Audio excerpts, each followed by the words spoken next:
What's up, people? In this video, Mama D, my friends, this one may give you a better overview of the quote-unquote real Freelee. Yeah, I mean, I'm not surprised. Like, honestly, I've seen some other, this is, well, I guess one of the first videos I did of her. She seems very normal. I've seen other videos of her since then. I guess I have a better idea of the quote-unquote real Freelee. She's very shrill and like, she's fucking hard as nails for sure, but, yeah, I mean, I have an idea already. I don't know. We'll see what this is. If you guys have any other recommendations for videos or YouTubers, let me know. So we have a big problem there. It's a massive issue. So there needs to be drastic change. We need drastic action, or else we're going down the shitter and we're taking the rest of the species with us. Okay, we're destroying all the other species, including ourselves. So obviously the load needs to be lightened on Mother Nature. We need to stop draining her fucking resources until they're all gone. So what I propose is that people have a test. They need a license, a permit before they procreate, before they have children. They need to pass a test. And that men get vasectomies. All men have to get vasectomies. And males, before you go off at me, before you're like, oh my god, don't touch my balls, I'm not going, she's fucking crazy, what a bitch. The reason I propose that males get vasectomies and sterilized as opposed to females, or females can't, they want, is because it's less invasive to have the vasectomy than it is for females who have the tube type. Drastic change needs to happen. People aren't taking it fucking serious enough. And if their position on the planet was threatened because of their dietary choices, they would change to vegan in a heartbeat.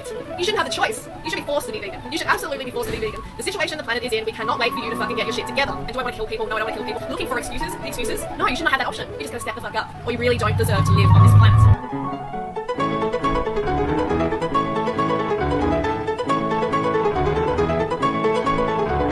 So, Freelee the Banana Girl is probably the most prolific vegan YouTuber to this date. She's been around for the past 7 years promoting a type of veganism that helped her lose a bunch of weight, and that in itself is perfectly acceptable. Contrary to views that can be garnered from this video, I have nothing against the concept of veganism. It's something I personally would like to transition into, but at current, it's not very viable for me. I don't exactly have the time to learn how to cook without lighting my kitchen on fire, and I also don't have the money to buy $19 vegan meals on the daily, but I digress. My views on veganism don't really play a hand in all of this, aside from being the vehicle to which I found Freelee's content, and boy, was that content interesting. And no, before you think it's going to be that video, no, I don't think this woman is a bully. I don't really care that she had some shitty little internet spat with Tana Mojo, because quite honestly, Freelee has been doing something far more insidious than arguing with an 18-year-old on the internet. No, I'm going to be talking about how Freelee the Banana Girl is using cult psychology to manipulate her incredibly young viewers, and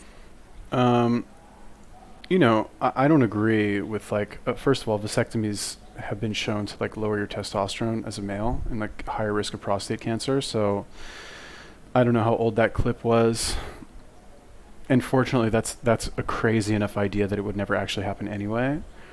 But, like, you know, I mean, I'm all for people to have their crazy ideas as long as they're not, like, inciting violence against another group, right? Like, if you are, like, you know, for example, right, like, there's a group called Stormfront, or a website called Stormfront, or let's take the recent example of 8chan, right? It's an image board like 4chan, and a lot of, like, it's very lawless. So you have a lot of people kind of gather there to say, like, really extreme shit, like they hate fucking whatever, Muslims, Jewish people, like Mexicans, whatever. And a lot of, like, people get radicalized over there and end up going on fucking shooting sprees.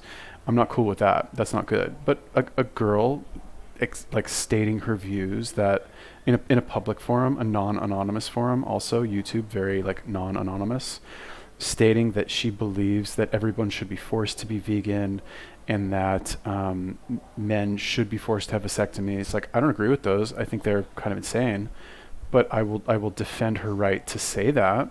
And I'd much rather prefer somebody who, like, at least has the conviction to fucking say shit like that, has the balls to say that in public, over somebody, you know, who doesn't, I guess.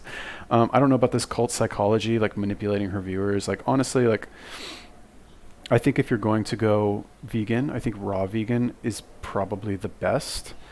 I still don't think it's a really good idea. But it's better than fake vegan with your fake vegan hamburgers and fucking french fries all the time. Cult psychology, I'm not really sure. I guess maybe we'll see where she's going with stifling this. free speech through her sizable platform. Don't you want devoted followers who leave their families for you, give their bodies to you, give their money to you, promise to fulfill their dreams? So first of all, I think it's at least important to address the history of veganism, as it kind of sets a precedent for the way that Freelee conducts her form of activism. Recently, VegSource made a video primarily directed at that vegan couple that included a summation of the birth of the vegan movement and its rather colourful history. The video is pretty in-depth, and it goes for roughly 50 minutes or so, but basically Jeff Nelson states that there is a direct correlation between the vegan society's popularity and the changes with the core message of the collective. When the vegan society mainly directed its message about the diet of veganism and did not revolve around animal rights, the movement gained traction. However, when Donald Watson was ousted by the group and an emphasis was placed on animal rights, the movement lost traction. In 1946, it attracted the attention of what today we would call some animal rights activists. And one in particular, a guy named Leslie Cross, who was sort of an animal rights extremist, very kind of strident guy, joined the Vegan Society, and he had this idea that, hey, it shouldn't just be about diet, it should be about animal rights. So he tried to influence Watson and the other original founders that let's change the definition to animal rights, but they were having a lot of success. A lot of people were joining. They didn't really want to do that. That's not who they were. In 1948, then, Watson stepped down as president of the Vegan Society. He was really kind of pressured out of there. And in 1950, Leslie Cross, who had gotten himself onto the committee, which is the board of directors of the society, basically pulled a coup. He took over the Vegan Society. He replaced all the board members with people who he wanted to put in there. He changed the definition of veganism so that it meant animal rights. And Watson, when he retired, had been given a lifetime honorary title of honorary vice president. It carried no authority, but it was just to show how appreciative everybody was that he'd invented veganism and founded the society. Leslie Cross stripped that title away from Donald Watson in 1950. He just basically said, you know what, you're not the right type of vegan. You're not important. We're not going to honor you. Donald Watson never attended another event or meeting or anything having to do with the Vegan Society for 40 years. Leslie Cross drove the Vegan Society into a ditch. He drove it into the ground, really. In 1950, when Leslie Cross had assumed leadership of the Vegan Society, it had 600 paying members. By 1954, it had only 140. He was driving people off en masse. New people weren't joining. They couldn't keep the newsletter going. They had to reduce the number of pages and make an appeal to those few members that they had left to pay more money than their dues just to keep the newsletter going. Now take this with a grain of salt, but I do want to address this very quickly and bring it back around later. But to me, it seems like the pendulum of veganism has swung between diet and ideology, and it's this local minority that primarily perpetuates the mainstream. There's absolutely nothing wrong with the advocacy of animal rights, but there's also a reason why the stereotype of the psycho-vegan exists. But I'm getting ahead of myself. We'll address this soon enough. For now, I'm going to break down brainwashing tactics. I'm going to go ahead and use Academy of Ideas' video here, as they summarize it far better than I could. The Oxford English Dictionary defines brainwashing as the systematic and often forcible elimination from a person's mind of more established ideas so that another set of ideas may take their place. According to this definition, brainwashing can be described as the purposeful attempt to change an individual's ideas and beliefs. However, since everyone is bombarded on a daily basis with attempts to change their beliefs, brainwashing must be identified as a radical or extreme attempt to change an individual's beliefs and ideas. As Kathleen Taylor pointed out in her book Brainwashing, The Science of Thought Control, the extremity of brainwashing can be elucidated by identifying two distinct characteristics unique to the victim of brainwashing. Firstly, one who is brainwashed adopts new beliefs and ideas that are drastically different from, and often completely antithetical to, their previous beliefs. Secondly, I don't know. That's a pretty vague definition. That's basically like persuasion. You know, if you're a salesman, are you brainwashing people into believing they need your product? Maybe, if they thought they didn't believe it before. Like, what do you consider extreme? The methods have to be extreme or crude? I don't know. Is the point of this in order to convince people that veganism is good, you have to brainwash them into thinking that like it should be about the animals or something? I really don't understand like where this person's going with this. I don't know, give it more time, I guess. The brainwashed victim doesn't adopt these new beliefs gradually over a period of months or years, but instead in a very short time span, and a lot of the time even instantaneously. The 20th century British psychiatrist William Sargent noted that when contemplating the phenomenon of brainwashing, he came upon a stunning idea. Sargent hypothesized that the victim brainwashed for political purposes is no different in kind from the therapy patient whose beliefs are radically changed by a therapist, or from the religious convert who is suddenly shown the light by a priest. All three individuals undergo a sudden conversion, and thus, Sargent reasoned, all three cases must be capable of being rendered intelligible by the same underlying physiological and psychological processes. Highly recommend that video, by the way. It's good shit. The narrator moves on to talk about Pavlovian psychology. Ivan Pavlov developed theories in conditioned responses and noted experiments where he was able to deprogram and reprogram his canine test subjects to where they performed adverse behavior to stimuli they had previously encountered. He would cause extreme emotional distress into the animals, watch as they became hysteric, and eventually collapsed in exhaustion before they would resurface, having seemingly forgotten the conditioning they had previously learned. Pavlov's experiments also found that new behaviors were easier to instill in the test subjects after they had been deprogrammed. Psychologist William James has also contributed to our understanding of suggestibility when he spoke on the potency of emotional occasions, especially ones involving forms of violence, and how they work towards mental rearrangement. Okay, so how does this relate to Freelee saying? Well, if I were to tell you that a certain someone had a habit of making videos on big YouTubers with demographics that were considerably young while interlacing their footage with graphic animal torture videos and imagery from slaughterhouses without warning, would you believe me? Because that's exactly what made Freelee famous. Now, I'm not going to use said footage in this video because I'm not a fucking cunt, but I'm going to link just some of the videos in the description and you can watch them at your own leisure. But for the time being, here are some of the big names that Freelee has gleefully used in order to pull in those supple minds. Matzia Pai, Zoella, Casey Neistat, Blogolates, Trisha Paytas, Ingrid Nielsen, Ariana Grande, Joey Graceffa, and Shane Dawson, just to name a few. These videos all carry a similar formula that has obviously been quite successful for Freelee. She starts off with an advertisement for her ebook and lifestyle plan. Wow, brilliant. Okay, now I get it, I guess. Interesting.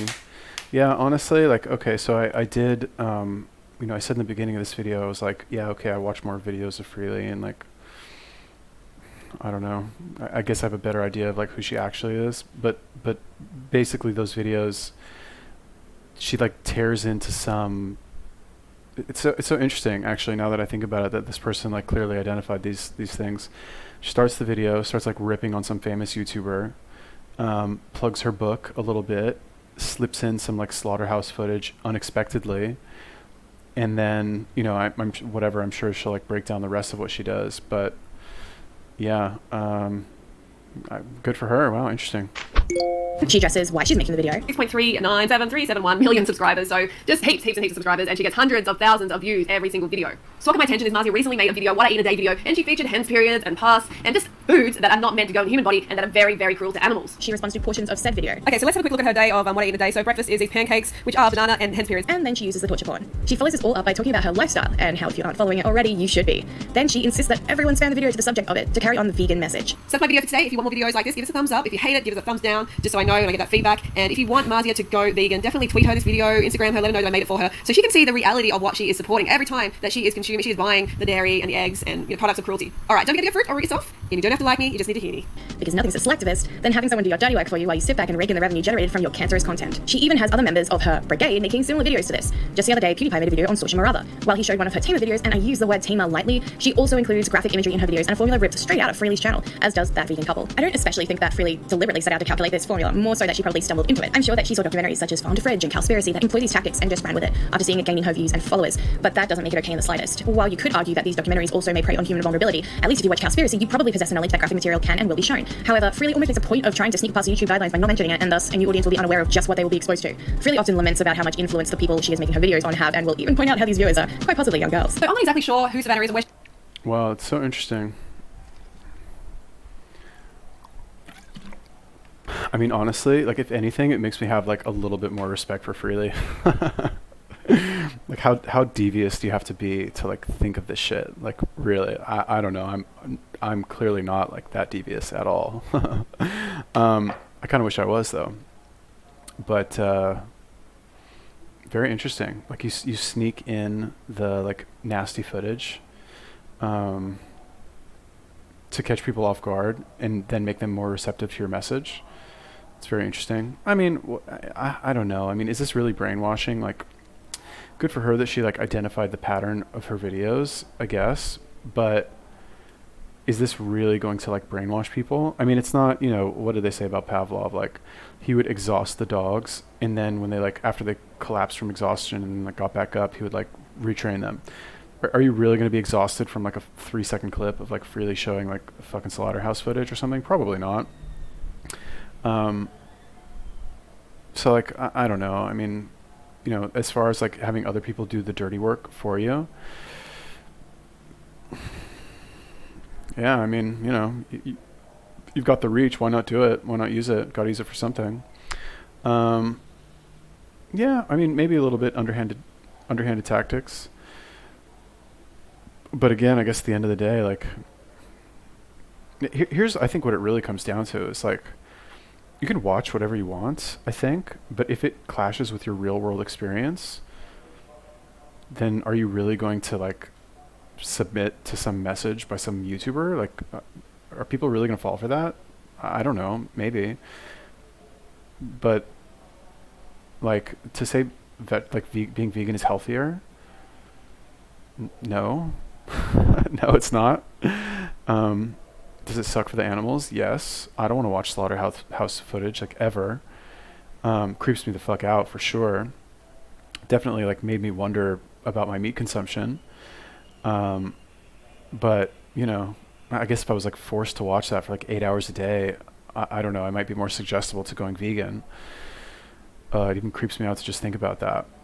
But thank God, we live in a society, so, where she came from, but she's got a huge freaking following. She's got 678,000 followers on Twitter and like 300,000 on YouTube. She have way more. She's a consistent uploader. I'm not sure why she's followed so much, but it's probably because she's such a hot tamale. And she's a makeup guru on Instagram and on YouTube, and she's huge. She's got like 4.2 million followers. So I went over to her YouTube channel, and yes, she has over 1.1 million subscribers. So as I say in all my videos, she's reaching a lot of young, impressionable girls in particular. She says that she's doing some sort of justice by moving them away from the crash dieting industry, and yet she's pushing them into almost the exact same thing. She's preying on the weakness of these young women, exploiting their empathetic nature and using it as a literal cash cow, or I don't know, cash banana. Her recruitment tactics are straight up unethical and sinister, and everyone who even dares lift a finger, vegan or otherwise, is silenced by a dogmatic audience she has bred, or by her own hand. Claim authority can come from bogus scientific research. No sweet fruits, no sugar, anything like that after your cooked high-carb vegan dinner. Freelee's diet is essentially built on her own skewed way of looking at food. Part of me truly believes that she might have an eating disorder given the excessive amounts of binging and the strictness of her regime, but those are her personal troubles that can only really be speculated on. The thing that is concrete is that Freelee has no claim to any substantial evidence, and no, results are not hard science unless they are conducted in a fucking study. You're not a scientist, Freelee. Heck, you're not even a nutritionist. Freelee's disposition can be summarized by an appearance she did on the Australian program today, where she debated a dietitian on her diet and the things that she reports on social media. Apart from spouting a bunch of bullshit, she claims to have conventional certification in nutrition, which heavily implies she's comparing herself to a nutritionist. Notice how uncomfortable she becomes when she is further questioned on her qualifications. So I have conventional certification in nutrition, but I don't use that training at all anymore because it's so heavily funded by the meat and dairy industry that the information is just incorrect. What certification do you have, Freelee? So I have certification in nutrition, so advanced From certification from the Australian Institute of Fitness. Okay. So that's interesting, Freelee, given that the nutrition degree that the Australian Institute of Fitness provides is in fact just a diploma that personal trainers can receive in order for their general advice to be sound when helping a client lose weight. It's nowhere near what you would need to have achieved in order to be a certified nutritionist. I mean, you know, that's not necessarily a bad thing. Like, I've never met a nutritionist who has a nice body. Actually, that's not true. I met one back when I was a personal trainer, fucking way back in the day. There was a nutritionist who worked at the gym, at Powerhouse Gym in the Valley. She was so hot. Oh my God, what a body on her. Shit. But that's literally the only one. Everyone I've met since then is either a skeleton or a bowling ball. Definitely not anybody who you would ever want to take advice from for health. Like, why? So yeah, I don't really think that's necessarily a bad thing. I don't think just because somebody's a nutritionist that you should care what they say. Just because I don't think somebody's a doctor, you should care what they say. Or if somebody's whatever professional fucking, I guess it's just more specific to like health, really, because nutrition science and like all that shit, people seem to be very. The science does not do, like, there's a gap in between the science and like practical real world applications of what works and what doesn't work. But anyway, yeah, I don't know. You need to have a bachelor's degree majoring in nutrition, as stated by Nutrition Australia. And interestingly enough, Freelee may not even have the diploma she claims to have. The Sydney Morning Herald spoke to an AIF spokesperson back in May of 2016 who literally said, I can confirm that she had definitely not studied with the institute. I guess it's because everything is funded by the meat and dairy industry, right? Citation needed. Citation needed. Not only is her use of pseudoscience already blatant, but there is growing evidence that she has lied about the timeline of her weight loss and the effects of her diet on her body. Freelee's main claim when people speak out about her diet is that metabolic damage is what causes weight gain, and that it's perfectly normal to experience this in the early stages of Raw Till 4. And by early stages, she means years. It's taken a while, it's taken the whole 6 years really to get there. Even if it took us 10 years to get results, nah. Apparently it took Freelee 6 years to lose her excess weight. The thing is that in her little spiels about weight loss that cover the end of her video, about how she's presenting this magic diet where you can stuff your face and not have to worry, there seems to be absolutely no word about the excess weight that can be gained, and just how long it takes until this begins to reverse. But Freelee went through it, so it must be true, right? Well, no. Another YouTube user, AmraX, recently published a video of her using the Internet Archive to visit Freelee's now deleted blog, where Freelee wrote about a pretty successful weight loss within the span of a few months. I was at 125 pounds, and that's where I'm at today. Wait, hold on, Freelee. It took you only a few months? I thought that it would take years. I thought I would have to heal my metabolic damage for like 10 years. What's going on? I am so confused. Like, is she going to mention it? Is she going to mention the metabolic damage? What? Why isn't she? Oh my gosh, why doesn't she mention metabolic damage? What is this madness? I don't even know what to think right now. Now, after I was watching this video a couple times through for the script, I just so happened to visit her website to double check how much she's selling her book for. It's $25, by the way. Didn't know bullshit could go for that much, but oh well. I happened to find a webpage where she spoke about the blog entry she was making when she was first starting off her lifestyle, and well, I noticed a few patterns. After cross-referencing the table of contents with some of the topics of her post, I began to get a little bit suspicious. I managed to obtain a copy of her book by completely legal means, and actually decided to have a look at the wording, and it seems like the blog entries AmraX found were the ones that she had in her book. The only problem is that Freelee claims that these were from November 2006 on her website and in her book, but they're from November 2009. Spaced 3 years apart. Yeah. It seems a lot like Freelee knows exactly what she's putting people into when she purports this diet. While it might have worked for her, and arguably this is because she cycles up fucking mountains every day, the fact that she is espousing this bullshit to thousands of people is both disturbing and arguably dangerous. Demonize outsiders as... Alright. I mean, I don't want to like cut this video short, but like I get it, right? Like, she's trying to sell her book, she's trying to make money using some questionable persuasion, questionable means of persuasion. But like, I think the reason people hate Freelee is because she just acts like such a bitch, really, is what it is, right? If she was like nice and sweet, like imagine she was this like really nice, like sweet girl who like was so friendly and just such a sweetie like all the time, people would not hate her. But if you're like a huge bitch like this, like you're going to become a lightning rod, you know? So yeah, I mean, look, I get it, right? Like, I would never fucking believe her shit anyway. But, you know, whatever. People fucking fall for this shit. Like, they kind of deserve to have their money taken from them anyway. Like, if people, this is what I don't understand. Like, if you like Freelee and you know about Freelee, you know that she fucking bikes like God knows how many miles a day, right? Do you think that might have something to do with why she's fucking so skinny? You know what I mean? Like, maybe, possibly, right? Does the diet work? Eating 30 bananas a day? I don't know. I don't think so. I'll never try it. But if you try it and it works for you, even temporarily, okay, fine. Like, all right, I don't care. yeah, as far as like the whole like brainwashing, like this is how she does things, like, I mean, look, when you have a business, nobody will say this about business, by the way, but like when you have a business, you cut corners, you know what I mean? When you're trying to sell something, you might bend the truth a little bit here and there, see what you can get away with, right? Because when you have a business, it's about money. It's about how much money you can bring in. And if you have to do like the reason why stuff like this is not going to catch on, she's not really going to get like exposed, is because it takes a fucking 30-minute video to explain this stuff, right? It's like in, when they talk about hackers, right?